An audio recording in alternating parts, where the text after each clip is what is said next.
right, guys, welcome back to another election edition of Meet Victoria with Caleb Shaw. I want to remind you we've started Lone Star News Network too, so if you haven't followed that, make sure you subscribe to that, follow the page. We will be having local news, federal news, state news. If it applies to you, it'll be on there, so make sure you follow that page. Voting is July 3rd. We've got City Council and City Council District 3 and Mayor running. So July 3rd, early voting is June 16th through the 29th. But without further ado, we've got a City Council District 3 candidate sitting here that I would like for him to introduce himself and tell the world who you are, my friend. Yeah, my name's Dwayne Crocker. Caleb, thanks for having me on. Yes, sir. I appreciate it. Just a little bit about myself. I'm a native of Victoria. Grew up here.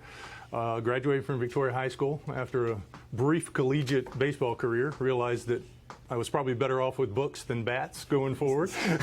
So aren't we all as we get older? Absolutely, absolutely. So anyway, transferred to Texas A&M. Graduated from A&M with a BS in political science, and then after that went to Lubbock and went to Texas Tech University and graduated from law school there. So straight out of law school, came back to Victoria. That's 26 years ago now, I guess. Practiced law here in Victoria ever since. I have a solo firm now that I've established about 8 years ago. Primarily do a commercial transaction, corporate entity type practice.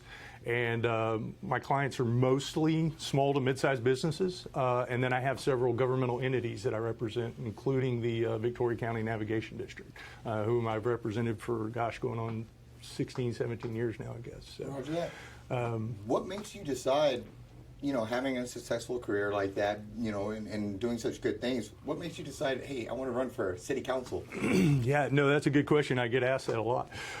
You know, and I'll credit my friend Robbie Burge with this. Years ago, he told me, you know, I've been working in Victoria and I'm ready to start working on Victoria. And I kind of took that to heart, you know, and I've done that through some civic boards and that sort of thing that I've been on. I feel like on a professional level, I've done that through my work for the port, for the navigation district, and working on economic development, helping that entity in its governmental functions, trying to bring in new businesses and that sort of thing. I want to take that knowledge, I want to take those skills, that background, and I want to put it to work, this opportunity to put it to work for the citizens of Victoria, and I'm excited about the possibility of doing that. Gotcha. What do you see as the role of a city council member? Sure. I mean, step number one, or I guess point number one is you're a representative of the people. You can think of it as, well, city council is government, and to some extent it is, but it's really a bifurcated role. I mean, you're really there as the representative of the people that have put you there. From that standpoint, being communicating with them, being available to them, keeping in mind the interests of the taxpayer, that the money that comes into government is not government money, it's the taxpayer money that they're using. I'm a history guy, and I think it was Winston Churchill said, government doesn't create anything, and so anything that it spends and gives to someone else, it's taken away from someone. And I think as a government representative, it's imperative that you keep that in mind and you realize that, hey, these are taxpayer monies. We need to be effective with it and we need to be responsible with it. I could not agree more with you on that one. What would be your top priorities as a candidate? Sure. I think going forward, there's a couple of things that I pointed to and talked to people about. I like the fact that the city's doing master plans. Okay, I think plan your work your plan is a good way to approach that. Yes, sir. I have the perception, I could be wrong on this, I know we've done master plans in the past, but I kind of have the perception that maybe not at the city level, but in other entities and other organizations, master plans get done and then they just kind of get, left, okay? Completion of those master plans and then coordinated implementation of those master plans is really something that I think is important. You have all these different, kind of ideas and plans in these different areas. Putting those into practice as you plan them is important, but also coordinating how you do that's important. The other thing that I kind of focused on, because this is kind of a new thing that's coming in, is the $14.5 million that we're going to get through the American Rescue Plan from the federal government. I want to see that money put to good use for the taxpayer. What I would like to prioritize there, instead of splitting that into kind of administrative buckets, if you will, I'd like to prioritize actual projects for that. I want to look at infrastructure projects. I want to look at capital improvement projects. Those sort of things is really being a priority for those dollars. One of those being broadband for the city. COVID has taught us some things. There's some things that are coming out of COVID that aren't going away. Remote learning, working from home, those sort of things. I think that the broadband infrastructure of cities is going to be hugely important going forward. I'd like to see us use some of that money to actually improve the broadband infrastructure in Victoria. There's been a study done, I don't know if you're familiar with it, but we scored pretty low on that study in terms of connectivity. This opportunity to improve that, and I think we ought to take advantage of that. Outstanding. I know that, city council, mayor, school board, stuff like that, you don't run under the R or the D. You're right. not a Republican, you're not a Democrat, all that kind of stuff. Right. I get that. I understand it, whatever. I also feel that is important, though, because, we elect our friends up there because they're our friend. And then when they get up there and we find out they vote completely different than how I vote. Right. And, in Victoria, I'd say it's roughly about 65% conservative, yet I would argue a lot of our boards lean left. School board, city council, EDC, all these different areas lean left in a fiscal city. And I think that sets up a feeling a lot of times of the public feels like the government is ruling against them instead of for them. Where do you line up on the political spectrum? How you choose to answer that is on you, but Sure. I'd like to know how you approach something. Are you fiscally conservative? Are you tax and spend? What is your mindset as to kind of government's role and which way you lean on things? Sure, yeah. I think fiscally conservative is a term that gets thrown around, but I think it's accurate in my case. I do believe, like I said, that money has to be spent responsibly and effectively. I'm not a tax and spend guy. I understand the need for taxes, whether we like them or not. I get it. I understand the need for them. It's government. They're again with a quote, but government is not eloquence. Okay, it's force, and so from that standpoint, I think we have to approach it from the standpoint of how do we best use those funds, and I think and how do we most effectively use those funds for taxpayers. So from that standpoint, fiscal conservative, I think describes my approach there to the T. Gotcha. Works for me. Some of the things in the news right now. COVID, it's been there for a long time, but right. They've recently the mask mandate's been lifted. They're not enforcing that, and then now kind of the talk is the COVID vaccine passports. Having to show them when you go in, etc. Where do you line up on? Are you glad the mask mandate was lifted? Should we still be doing it? And then next, I know it's at kind of the national level. Everybody's arguing, but I do think it will trickle down to the local level. Do you think businesses should or should not, be asking to see people's COVID vaccine passports to get in? So two things: masks, agree, disagree with the mandate being lifted, and then what are your thoughts on COVID passports? Sure.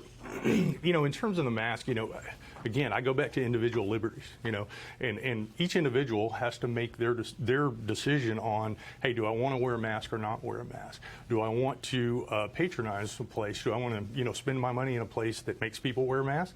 Or do I want to go to a place that doesn't make people wear masks? The free market will figure that out, is kind of my thought on it. But everybody has to make their own individual choice, and I think as Americans, we should have the right to make that choice. Again, government being forceful as it is, there may be times where we're in situations like we saw for the last year, they have to step in and say, hey, this is what's best for our nation on a long-term scale. But once we reach a point where, vaccines are readily available, if you want one, you can get one. People we're starting to learn more about COVID, okay, in terms of survival rates, which are extremely high from those that got it. That's not to diminish, people that passed it because of it, but I think as we understand more and people get more educated, they now have the ability to make their own choice, and I'm a big believer in you should be able to make your own choice. In terms of vaccine passports, again, we go back to privacy from the standpoint of we have HIPAA laws that say, hey, you can't just disclose people's information, if you have it in terms of medical.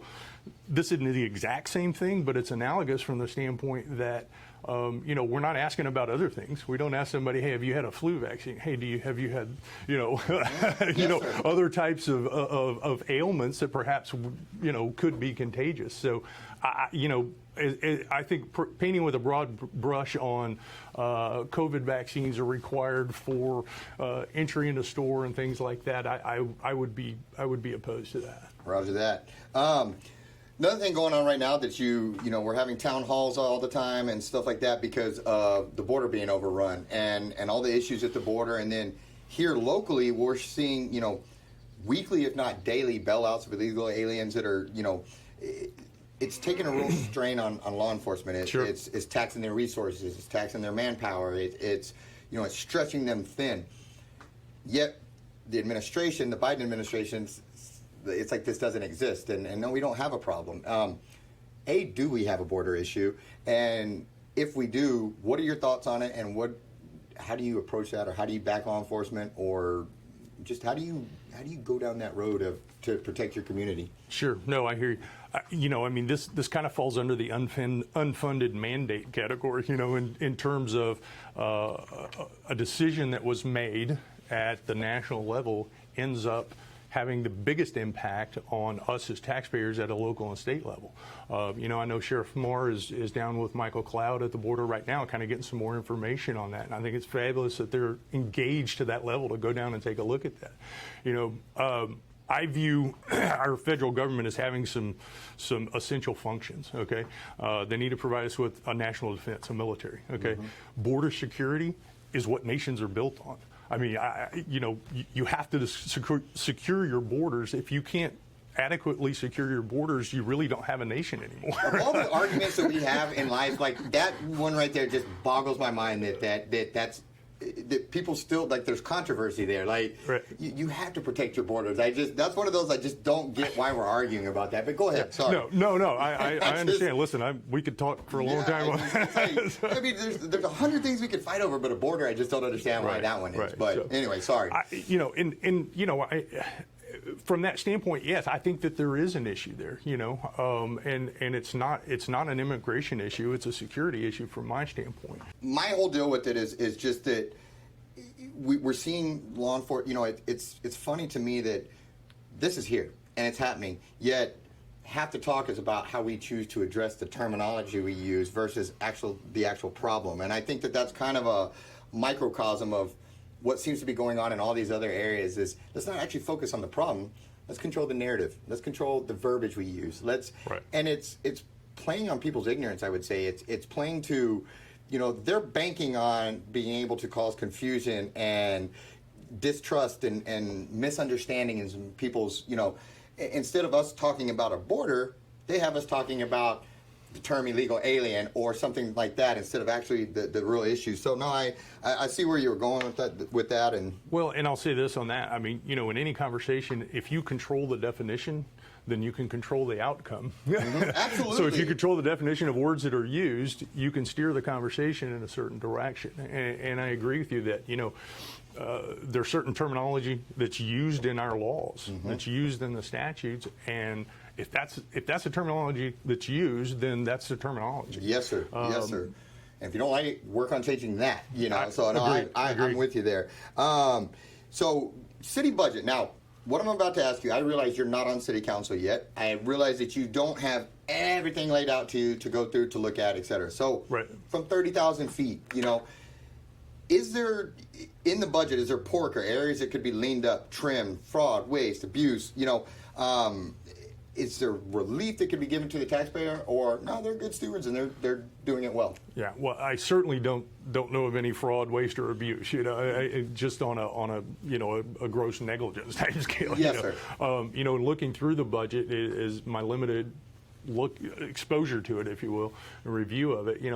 I can't tell you, hey, here's where an issue is, here's where a problem is, without a little bit more information. Certainly, I think my goal in the budget is prioritization. I want to look at, okay, where are we putting our resources? Where are we putting our funding? Are we taking advantage of technology to kind of help us maybe to cut some expenses, things like that. I know that there's, folks that say, fire, police, roads, utilities, nothing else, and I'm not necessarily, I'm not one of those people. I think there's some livability, factors at play, or that the government should provide some livability components to what they do for a city. Those are really the areas where I think we can look pretty hard at. Okay, what are we doing on expenditures? What are we doing for revenues from those? Are there some way that we can increase revenues off of those, or cut cost off of those, or so I don't know of anything at this point in roads, utilities, things of that I just point out and go, yeah, that's a real issue. I know that budgeting becomes very complex when you start talking about reserve funds for certain things. We've got utility funds that stay over here because they're enterprise funds. So money that comes in off of that's utility money. Right. You have road money over here. We have Parks and Rec money. I think the Parks and Wildlife just gave a grant for the duck pond. We can't use that money for anything except parks. I mean, and so those are restricted by statute. And so I think that kind of complicates at least a layperson like myself in looking at the budget and how the money's spent and where it goes. And I think once you kind of put all those together, you can kind of get a better picture. And I'm working on doing that. I'm one of those. I'm real out there as far as I'm one of those road, bridges, and security type of people. Like, I don't necessarily feel that the government should be in the fund business, but I do understand the quality of life issues, and I respect the fact that they want to make the city better and they want to provide. I sincerely do, and so my criticisms of that are not judging their character, their hearts, but I have a hard time them losing money. Say Boot Fest, they lose money every year. I have a hard time swallowing, if they were making $500,000 every year or something like that, I could live with that. Right. I have a problem with them losing that money when there's all of these other things that could be accomplished, and then coming back to the taxpayer and saying, we need more. Well, if you line up those priorities you talk about, I think Boot Fest is about down here with everything else. I hear you. And it's not that I appreciate that they want to give us these nice things. I do. But at what cost? So we had a fun weekend. Well, we burned $500,000. What, and so I guess where do you find where's the balance? If I can, Yes, let me make two comments on Absolutely. that. Okay, I think the livability component. I get what you're saying. We're not in the entertainment business. Okay, but I think from a livability component, where that helps the city and helps the citizens on the whole, is I think it helps economic growth. If a company's looking to come into a city, and there's functions, there's things, the city's beautified, it looks nice. I think that helps sell your city to a potential, somebody's come in and spend millions and millions of dollars and create, 100 jobs. Yes, sir. I think those things are important from that standpoint. As to Boot Fest specifically, I mean, I hear what you're saying there. My understanding is that that's primarily through hotel occupancy tax funds, which is going back to what I talked about. Those are restricted. Yes, you can't just spend them on whatever you want to, even though, we can argue about whether or not those restrictions ought to be there. Right. But as it currently sits, those are restricted. And so I think those are the funds that go into Boot Fest. What I would say about it is that my understanding in looking at it is that a big chunk of the city's expense on Boot Fest goes to employees because they're having to work overtime, and so we're paying a bunch of overtime to folks to come in and help clean up, to run vendor or concession stands and do that kind of thing. I would throw out there just as a concept is two things. Number one is we got to figure out a way to get some kind of revenue off of that. Whether, and I know it's difficult in the downtown venue. Perhaps, we look at multiple venues where the things that draw people in, concerts and that sort of thing, maybe we put those at the community center so we can actually charge for those, But also look at, what's to keep us from the city from teaming up with nonprofits and saying, hey, you guys have a volunteer base, if we can make some revenue off of this, we can not have city employees doing some of these things. You guys bring in, your volunteers, and we're willing to basically dole out some of the money that comes in on this to nonprofits. I see that as kind of a win-win, even though you're increasing your revenue, but you're decreasing your expenses through employees. So, I don't know if that's workable or feasible or not, but it seems like something that ought to at least be checked out and looked at. Gotcha. And mentioning downtown, that takes me to another deal. I'll lead with, as I do with everybody else, is I want downtown to succeed. Sure. I have great friends down there that I want their businesses to do amazing. Right. But I have an issue with tax dollars going to them. And what I see happening in the community is, whether it's true or not, the optics of it, you have some of our most well-off, influential people that have downtown properties. Well, now they're getting advertising, tax dollars, et cetera, from the city. For people that don't really follow politics, and even some that do, it looks like the good old boy system. It looks like these are the influential people, and they're getting the influential breaks. Fasadi's getting 10 grand to fix their roof of taxpayer. Like, I didn't get 10 grand to fix my roof. If you got to fix your roof, they're not paying you to do it. I don't understand why we are giving tax dollars to private businesses down there, to private individuals, why the city has scooped up the Main Street program. If it was individual property owners down there, as it used to be, and they called and said, Caleb, we want you to back this, support this, no problem. But I don't like the city putting its thumb on the scale and picking winners and losers. And when I asked them why, they said, well, they took a risk opening a business. So did I. So did you. We did so without government help. And then they said, but they opened theirs downtown. And I said, okay, well, then why is that different? Because downtown, because they have an extra risk of that. Well, then they're making my point is, if you're having to revitalize it, it didn't make it.